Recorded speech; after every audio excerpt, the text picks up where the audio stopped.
Hey viewers, welcome back to your own channel Target Bullseye। आज के इस video में हम लोग बात करने वाले हैं इंडिया मार्ट कंपनी के ऊपर, जहां पे आप देख सकते हैं कि इस कंपनी ने 25 इयर्स अपने इस बिज़नेस में कंप्लीट किया है। सबसे पहले अगर बात करें, ये देख लेते हैं कि जो ऑनलाइन मार्केट प्लेस हुआ करते थे और अब जो जो ऑफलाइन मार्केट प्लेस हुआ करते थे, अब वो किस तरीके से ऑनलाइन होने के बाद कितने फ़ायदे हो गए और एक ही जगह पे हमें जो सारी चीज़ें मिल जाती है वो कितना अच्छा हो गया है। आप जैसे यहाँ देख सकते हैं, जब ऑफलाइन मार्केट हुआ करता था तब हमें हर एक चीज़ के लिए अलग अलग जगह जाना पड़ता था और अलग अलग जगह जाने के लिए हमें काफ़ी ज़्यादा टाइम भी लगते थे, एनर्जी भी अपनी खर्च होती थी।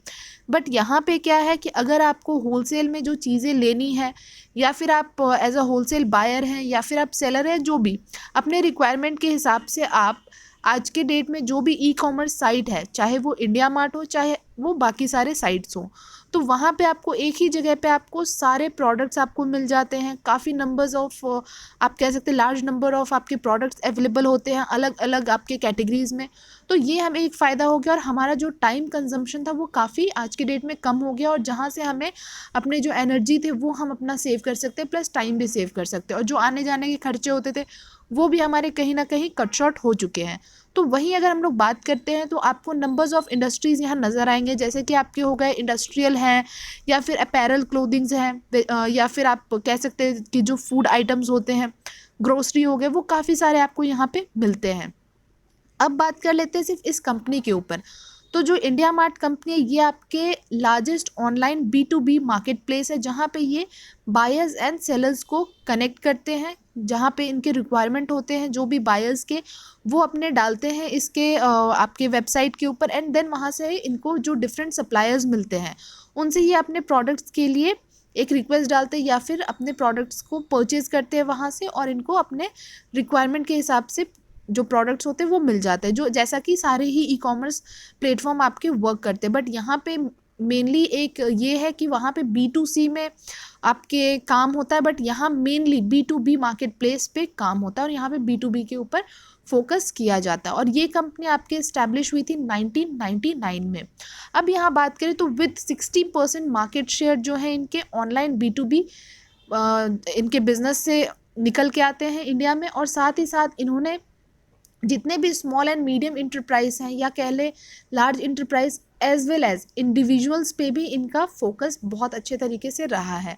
131 मिलियन प्लस इनके पास बायर्स हैं, वहीं 6.6 मिलियन प्लस सप्लायर्स हैं। अब प्रोडक्ट और सर्विसेज देखें तो 74 मिलियन प्लस है। इनके जो पर्सनल जो एम्प्लॉयज़ हैं इनके कंपनी में, वो आप देख सकते हैं 2754 एम्प्लॉयज़ एंड 32 ऑफिसेज इनके अक्रॉस इंडिया है। नेक्स्ट यहाँ पे अगर बात करें, यहाँ जो इंडिया मार्ट बायर्स के लिए किस तरीके से काम करते हैं और इंडिया मार्ट आपके सप्लायर्स के लिए किस तरीके से काम करते हैं। तो सबसे पहले अगर देखते हैं बायर्स के पर्सपेक्टिव से, तो ये काफ़ी ज़्यादा कन्वीनियंट है, जहाँ पे ये सेलर से कभी भी किसी भी टाइम ये कनेक्ट कर सकते हैं अपने प्रोडक्ट के रिक्वायरमेंट के लिए। वाइडर मार्केट प्लेस है और साथ ही साथ वाइडर रेंज ऑफ प्रोडक्ट्स भी इनको मिल जाते हैं, और सप्लायर्स भी, नंबर्स ऑफ सप्लायर्स यहाँ पे अवेलेबल हैं। बाकी अगर पेमेंट के पर्सपेक्टिव से देखें तो इनका काफ़ी अच्छा खासा एक पेमेंट प्रोटेक्शन प्रोग्राम है, जहाँ से इजी वे में और प्रोटेक्टिव वे में जो बायर्स हैं अपने पेमेंट को कर सकते हैं। नेक्स्ट अगर सप्लायर के पर्सपेक्टिव से बात करें तो यहाँ पे भी काफ़ी अच्छा खासा इनका जो इन्हांस्ड बिजनेस विजिबिलिटी है, साथ ही साथ यहाँ पे क्रेडिबिलिटी ऑफ ब्रांड्स भी है, और साथ ही इनके जो लीड मैनेजमेंट सिस्टम्स हैं वो काफ़ी बेहतरीन है, और यहाँ इंस्टेंट पेमेंट सॉल्यूशंस भी प्रोवाइड किए जाते हैं। तो जो सप्लायर्स है, जब वो अपने प्रोडक्ट बायर्स तक बेचना चाह रहे हैं या फिर पहुंचाना चाह रहे हैं, तो उनको इंस्टेंट पेमेंट मिलते हैं। ये नहीं कि आपको 2 दिन 4 दिन 5 दिन के बाद उनके अकाउंट में आ रहा है, ऐसा नहीं है। तो इंस्टेंट यहाँ पे जो भी चीज़ें हैं बहुत इंस्टेंट प्रोटेक्टिव वे में होता है, और काफ़ी अच्छा खासा इनका सब कुछ जो क्रेडेंशियल है काफ़ी बेहतरीन तरीके से मेनटेन भी किया जाता है। नेक्स्ट यहाँ पे बात करें तो वेल डाइवर्सिफाइड इनके पास कैटेगरीज हैं, जो कि आप देख सकते हैं। तो 56 इंडस्ट्रीज़ के प्रोडक्ट इनके पास अवेलेबल हैं, और 72 मिलियन प्रोडक्ट्स उन सारे इंडस्ट्रीज़ में आपको देखने को मिलेंगे। कुछ इंडस्ट्रीज़ पे आप यहाँ नज़र डाल सकते हैं, जैसे कि industrial plants, machinery and equipment है, कंस्ट्रक्शन से रिलेटेड है, अपैरल्स हैं, पैकेजिंग है, कंज्यूमर इलेक्ट्रॉनिक्स है, वहीं आप देख सकते हैं कि इलेक्ट्रिकल इक्विपमेंट्स भी अवेलेबल हैं। तो काफ़ी सारे आपको वाइड रेंज ऑफ प्रोडक्ट, जैसा कि हमने डिस्कस किया, वो आपको यहाँ मिलते रहते हैं।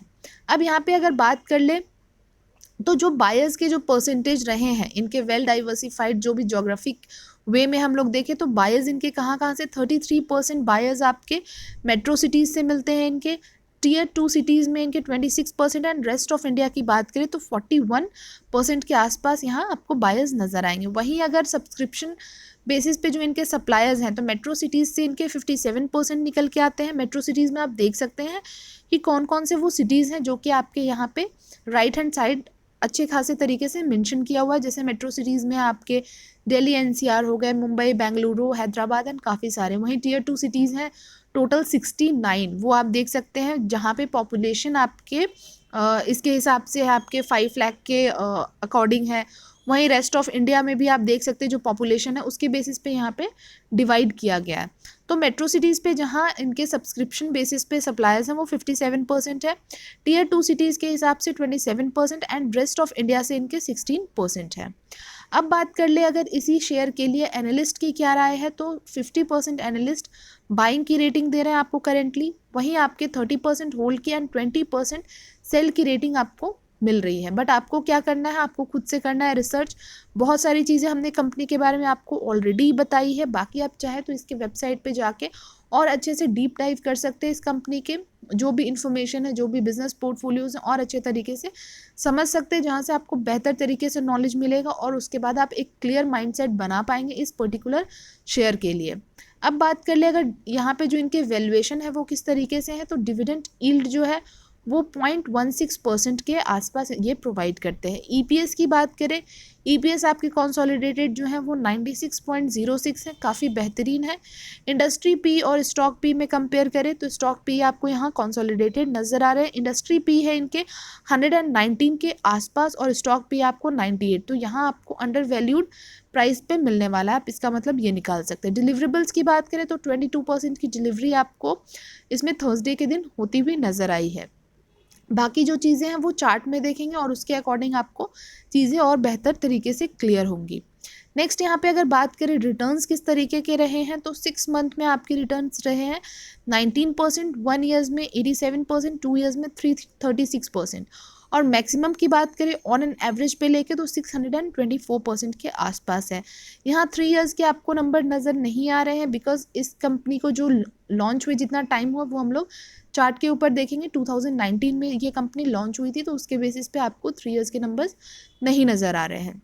अब यहाँ पे देख ले अगर क्वार्टरली रिजल्ट्स इनके कैसे रहे हैं, तो ये आप देखेंगे आपको सेल्स के जो नंबर्स हैं वो आपको क्वार्टरली बेसिस पे बढ़ते हुए दिखे, जहाँ 163 करोड़ हुआ करता था, वहीं जून 21 में आपको 182 करोड़ के आसपास नज़र आ रहा है। ऑपरेटिंग प्रॉफिट की बात करें तो बीच में आपको नंबर्स जो है वो डिप में देखने को मिले थे, जो कि मार्च 21 में, बट अगेन आपको जून 21 में ये बढ़ते हुए दिखे। आप चाहे तो टेबल के फॉर्म में देख सकते हैं या फिर बार ग्राफ के फॉर्म में। वहीं आपके सेम सिनेरियो नेट प्रॉफिट के ऊपर भी देखने को मिला है। तो सेल्स के नंबर्स आपके क्वार्टरली बेसिस पे बढ़ रहे थे, बट यहाँ आपको दोनों में डिप देखने को मिल रहे हैं, operating profit and net profit. Next यहाँ पे अगर ईयरली बेसिस के जो रिजल्ट्स हैं वहाँ पे बात करें, यहाँ 3 पैरामीटर्स पे बात करेंगे, sales, operating profit and net profit.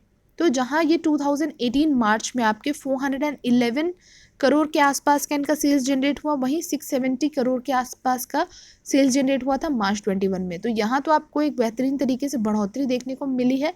But बात करें अगर ऑपरेटिंग प्रॉफिट के ऊपर, तो ये आपको नेगेटिव में देखने को मिले थे मार्च 2018 में। उसके बाद ये आपको वापस काफ़ी अच्छे नंबर्स से बढ़ते हुए दिख रहे हैं। वहीं अगर नेट प्रॉफिट के ऊपर बात करें तो नेट प्रॉफिट के नंबर्स भी आपको यहाँ मार्च 2019 में डिप में देखने को मिले हैं, बट उसके बाद बढ़ोतरी अच्छी हुई है। तो यहाँ ईयर ऑन ईयर बेसिस पे अगर पिछले ईयर से कंपेयर कर रहे हैं तो एक जो नंबर्स हैं वो काफ़ी बेहतरीन रहे हैं। परसेंटेज वाइज आप चाहें तो आप इसमें कैलकुलेट करके देख सकते हैं। नेक्स्ट यहाँ sales and profit growth percentage के ऊपर बात करें तो सेल्स ग्रोथ के जो आपके नंबर्स हैं वो है आपकी ग्रीन लाइन में एंड प्रॉफिट ग्रोथ के आपके रेड लाइन में। तो यहाँ हमें जो है वो आपको ईयरली बेसिस पे आप कह सकते हैं 5 से इस 1 साल में आपको धीरे धीरे करके नंबर्स गिरते हुए दिखे हैं, बल्कि जो प्रॉफिट ग्रोथ के नंबर हैं वो आपको बढ़ते हुए दिखे हैं। तो यहाँ ये दोनों पैरामीटर्स आपके ऑपोजिट थोड़े जा रहे हैं, बट ये नहीं कह सकते कि काफ़ी वीक है सेल्स ग्रोथ के नंबर, ये भी आपको ठीक ठाक ही नज़र आ रहे हैं। नेक्स्ट यहाँ ROE एंड ROCE के ऊपर बात करें तो भले ही ये पिछले 1 साल में आपको गिरते हुए दिखे हैं, पर 5 साल में ये आपको और नीचे नज़र आ रहे थे ये क्राइटेरिया से, बट यहाँ आपको क्राइटेरिया के काफ़ी ऊपर नज़र आ रहे हैं इस 1 साल में, जहाँ 31% के आसपास है आपके ROE एंड ROCE है आपके 43%। नेक्स्ट यहाँ बात करें अगर डेट टू इक्विटी के ऊपर, तो यहाँ कंपनी के ऊपर कोई भी तरह का डेट नज़र नहीं आ रहा है। वहीं अवेलेबल कैश के ऊपर बात करते हैं 72.61 करोड़ के आसपास के अवेलेबल कैश भी है। नेक्स्ट यहाँ पे शेयर होल्डिंग पैटर्न्स पे आप देख सकते हैं कि प्रमोटर्स के पास आपको सबसे ज़्यादा होल्डिंग्स देखने को मिली है, बल्कि ये थोड़े थोड़े क्वार्टरली वाइज आपको कम करते हुए दिखे हैं, बट फिर भी मैक्सिमम नंबर आपको इनके पास ही नज़र आ रहे हैं। उसके बाद जो होल्डिंग्स रहे हैं वो आपको FII के पास नज़र आएंगे, जो कि टिल मार्च 21 तक आपको बढ़ते हुए दिखे थे, बट जून 21 में ये आपको घटते हुए दिखे हैं। बाकी DIIs के नंबर भी आप देख सकते हैं, ये आपको घटते हुए दिखे। और पब्लिक की अगर बात करते हैं तो पब्लिक के नंबर्स भी आपको थोड़े थोड़े करके बीच में आपको घटते हुए दिख रहे थे quarterly wise till March 21, but June 21 में इन्होंने बढ़ाया। बाकी अदर्स के नंबर आप यहाँ देख सकते हैं। प्रमोटर्स प्लेजिंग के ऊपर बात करें, किसी भी तरह की कोई प्लेजिंग नज़र नहीं आ रही है प्रमोटर्स के ऊपर। बाकी यहाँ आपके टॉप जो 4 म्यूचुअल फंड्स है जो इन्वेस्टमेंट कर रहे हैं वो आप देख सकते हैं। First one is from union small cap fund direct growth, 2.06% के आसपास की इन्वेस्टमेंट है। Second one is from UTI flexi cap fund direct growth. Third one is from Franklin India Opportunity Direct Fund Growth, and the last and fourth one is Kotak Pioneer Fund Direct Growth. इनके 1.14% के आसपास investment है। Next है आप देख सकते हैं chart के ऊपर, जहां हम लोग 1 वीक के टाइम फ्रेम पे बात करने वाले हैं, और यहाँ आप देखेंगे कि जो कंपनी ने अपने IPO के साथ डेब्यू किया था मार्केट में, वो आप देखेंगे यहाँ 1 जुलाई के आसपास आपके निकल के आ रहे 2019 में। उसके बाद आपको ये जो शेयर है काफ़ी बेहतरीन तरीके से बढ़ता हुआ नज़र आया है, और ये आपको ऑलमोस्ट आप कह सकते हैं कि 10,000 के प्राइस पे आपको जाता हुआ नज़र आया है। भले ही यहाँ आपको काफ़ी लंबे हफ्तों से प्रॉफिट बुकिंग भी दिखाई दी है, बट अगेन आपको यहाँ पे एक बाउंस बैक ऑलरेडी होता हुआ दिख चुका है 5 से 6 हफ्तों के पहले, और अगेन ये अपने जो ऊपर की जर्नी है वो स्टार्ट करता हुआ नज़र आ चुका है। अब यहाँ पे अगर हम लोग MACD के भी बेसिस पे नज़र डालते हैं तो ये आपको जो क्रॉसओवर है यहाँ से एक कन्फर्मेशन मिला था वीकली बेसिस पे, बट अगर हम लोग 1 डे के टाइम फ्रेम पे देखते हैं वहाँ किस तरीके के सिनेरियो है वो भी देख लेते हैं। अब वहीं अगर बात करते हैं 1 डे के टाइम फ्रेम पे, तो आप देख सकते हैं क्लियरली कि कितना अच्छा खासा आपको ब्रेकआउट ये नज़र आ रहा है, और अपने सबसे आप कह सकते हैं कि जितने भी वीकली EMA अगर हम डे EMA है वहाँ से भी आपको काफ़ी ऊपर जाता हुआ दिखा है, जिसमें इंक्लूडेड है आपके 10 डे EMA भी। तो काफ़ी बेहतरीन एक ब्रेकआउट हो चुका है। तो कहीं अगर इन केस आपको डिप में मिलता है तो वेल एंड गुड है, बट यहाँ से आपको कहीं ऐसा लग नहीं रहा है कि ये आपको अब वापस डिप में आने वाला है। ये ऑलरेडी अपने ऊपर की जर्नी है स्टार्ट कर चुका है। तो सबसे पहला अगर इसमें हम लोग टारगेट की बात करें, ये 10,000 तो है ही, जहां इसका प्रीवियस हाई निकल के आया था जो हमने अपने पिछले स्लाइड में भी देखा है। बाकी 1250 और 1500 इसका कहीं नहीं जाएगा। जितना अच्छा खासा आप होल्ड करेंगे उतना बेहतरीन आपको रिटर्न भी मिलेगा। जहाँ हमने देखा है रिटर्न्स की जो हमने स्लाइड डिस्कस किए थे, वहाँ 2 ईयर्स के बेसिस पे रिटर्न्स भी काफ़ी बेहतरीन है, प्लस डेट फ्री कंपनी है, और इनके जो बिजनेस मॉडल है ऐसा अभी कोई B2B platform B2B e-commerce model में भी अभी तक आपको आता हुआ नज़र नहीं आया है।